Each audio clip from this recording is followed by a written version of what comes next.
Good morning, everyone. Welcome back to Current Economy and Investment Insights. I'm Ron Jankowski with Channel 4 and Palo Sites. And of course, my co-host is Paul Munichlo from Ameriprise. And Paul is going to give us an update as to what took place in the marketplace and anything else you want to add. And I will then come back with what Ameriprise had shared with us for this morning's news. And today being August 10th, 2020, Paul, it's yours. Thanks, Ron. I am going to give you the recap of July's market now that the data is in. And the decline in economic activity in the second quarter was generally smaller than expected in many regions of the world, though still historic in most places. Thus far, the decline in U.S. corporate earnings here in the United States has also been less than expected, supporting a continued equity market rally. Emerging market equities were the clear winner last month as a rebound in commodity prices and signs of economic recovery in China supported stock prices in segments. U.S. equities also continued to climb, with the performance gap between growth and value stocks growing. The S&P 500's ongoing recovery continued to be driven largely by financially strong companies in the technology, consumer discretionary, and communications services sectors. These companies were generally viewed as well-positioned for the current crisis, while stocks in the energy, financials, and industrials sectors have struggled for investors' attention. In fixed income, non-core bond sectors continued to rally along with equities, while core bonds posted more modest returns as low government bond yields muted returns. Uncertainty regarding economic recovery and the Fed signaling further monetary stimulus if needed has driven the 10-year U.S. Treasury yield to 0.52% as of July's month end, another historic low for the benchmark rate. Commodities. They delivered their strongest monthly return for the first half of the year, showing signs of recovery from their first half meltdown. The rally was led mostly by gold, as the index delivered an 8.5% total return during the month. Gold prices reached record highs by the end of July as a bleak economic outlook, global political tensions, and significant monetary stimulus drove investors to the safe haven asset. Markets have recovered much of the ground lost this year with the help of huge amounts of monetary fiscal stimulus, economies reopening, and growing optimism regarding the development of the COVID-19 vaccines and treatments. However, growing virus cases and a contentious presidential election in the fall could create periods of volatility. In our view, with the second half of the year underway, investors should revisit their portfolios with their advisors to ensure they are appropriately aligned with their risk tolerance, they're well diversified, and consist of high quality investments. Okay, and this morning, Ameriprise, as I had mentioned, had shared with us some last-minute information. Paul, you might have some comments on some of these. U.S. stock futures are slightly higher after President Trump signed several executive orders aimed at extending the coronavirus relief. But do we know the date effective? I don't know the effective date or the exact amounts. This is an ongoing negotiation between Republicans and Democrats in Congress.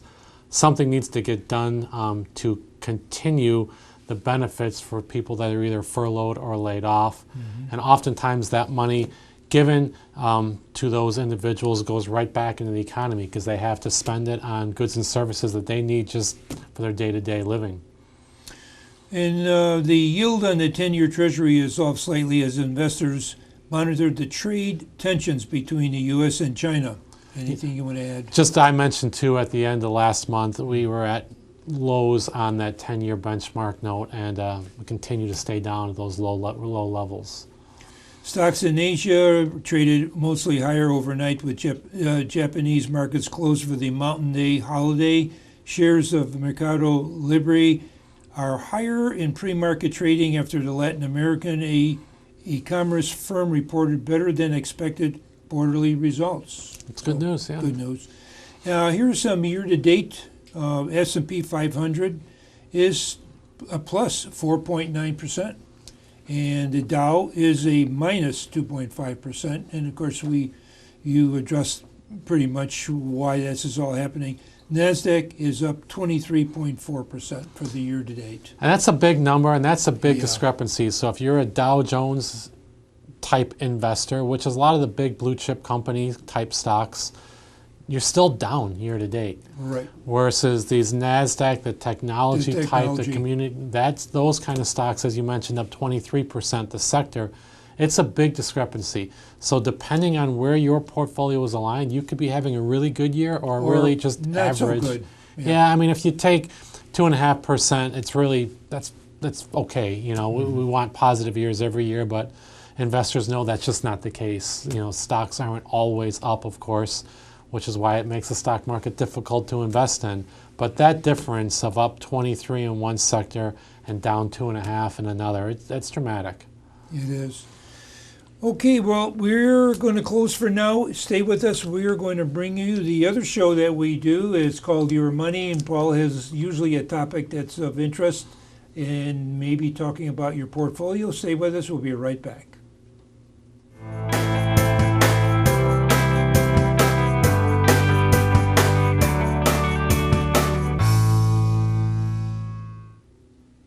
And we're back with our show called Your Money. Paul has got a topic that would be very much of interest.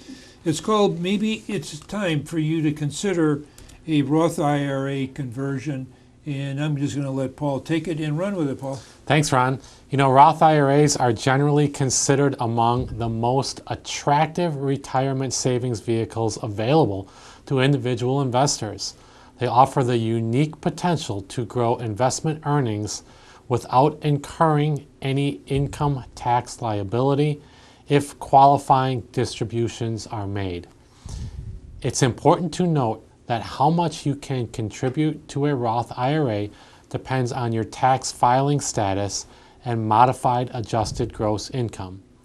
For a single filer in this year, 2020, your income must be under $139,000 or $206,000 if you're filing jointly in order to contribute. Beyond making regular contributions to a Roth IRA, the other way to take advantage of this savings tool is to move money from a traditional IRA or workplace savings plan to a Roth IRA. These are considered as Roth IRA conversions, and now may be an opportune time to give this idea a closer look. And let's talk about what you need to know about that. Number one, it is a taxable transaction. The key factor affecting the decision to pursue a Roth IRA conversion is the tax impact. Remember, some or all of the distributions from traditional IRAs, they're taxed at ordinary income tax rates.